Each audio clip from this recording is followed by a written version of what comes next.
Bonjour tout le monde, Fred Bergeron d'Inaxis. Aujourd'hui, dans le tutoriel, on va vous montrer comment faire en sorte que le système va rapporter les alarmes seulement après les heures. Donc, à la centrale, ça va être fait après les heures. Au niveau de la journée, par exemple, le système va rapporter des alarmes, mais seulement localement avec la sirène et tout ça.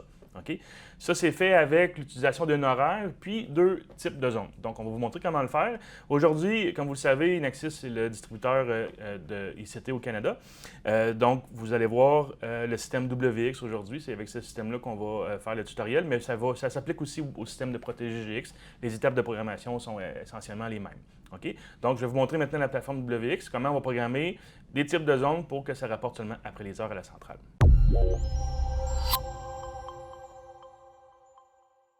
Donc, à partir de la page principale, on va premièrement commencer par définir un horaire. Donc, ici, dans planification et horaire, j'ai l'horaire de bureau ici qui est de 8h30 à 5h30 p.m. Donc, essentiellement, c'est pendant cette période-là, le système va générer des alarmes seulement que locales. Après 5h30 p.m., le système va ensuite, s'il y a une alarme, envoyer l'événement à la centrale, comme c'est demandé, disons, par le client. On a eu beaucoup de demandes dernièrement pour des choses similaires, on a décidé de le faire en tutoriel pour vous montrer. Donc ici, vous voyez en vert en bas dans le graphique, ça montre la période en vert qui va être le moment où on n'a pas d'envoi de message de la centrale lors d'une alarme. OK? Donc la première chose à définir, c'est l'horaire qu'on veut utiliser. Ensuite de ça, dans la programmation, on va être dans les types de zones. Et puis, ce que j'ai fait, j'ai créé un type de zone instant, mais avec sans les options de rapport à la centrale. Donc, essentiellement, ce que j'ai fait ici, on a inscrit l'horaire d'exploitation, en fait, puis en mettant un horaire qui est différent de toujours ici, le système va nous permettre d'aller mettre un type de zone secondaire. Donc, pendant les heures de bureau, le système va utiliser le type de zone sans centrale. Après les heures, automatiquement, il y a une bascule qui est faite avec le type de zone instant. Si je vous montre instant, au niveau des options ici, on envoie tous les types d'alarmes, les alarmes de sabotage, etc.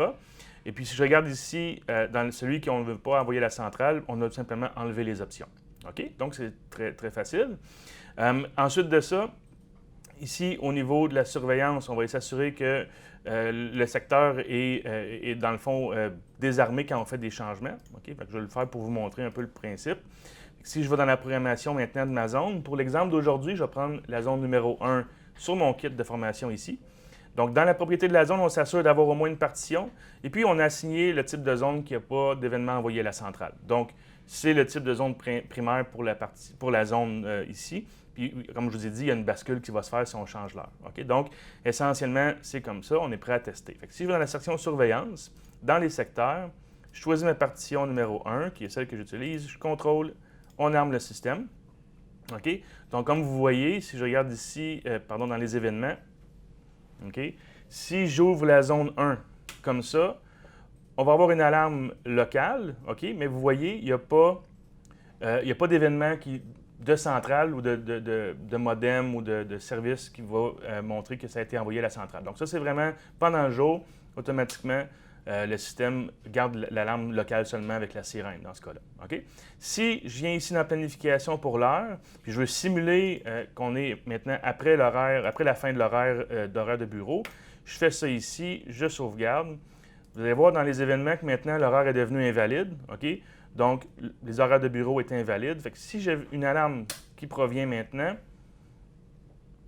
vous avez maintenant, dans le fond, ici, qu'on a signalé à la centrale une alarme dans la partition 1 sur l'entrée 1. OK? Donc, c'est essentiellement le fait que l'horaire est devenu invalide. On bascule vers le type de zone secondaire, puis automatiquement, là, le système commence à être supervisé par la centrale. OK? Relativement simple. J'espère que vous avez apprécié. N'oubliez pas d'aimer et de souscrire à notre canal pour avoir les notifications pour nos futurs tutoriels. Et puis aussi, vous pouvez nous rejoindre à partir du site d'inaxis.com pour rejoindre l'équipe de vente, l'équipe de soutien technique. Alors, encore une fois, merci d'avoir écouté Fred Bergeron d'Inaxis. On se revoit bientôt.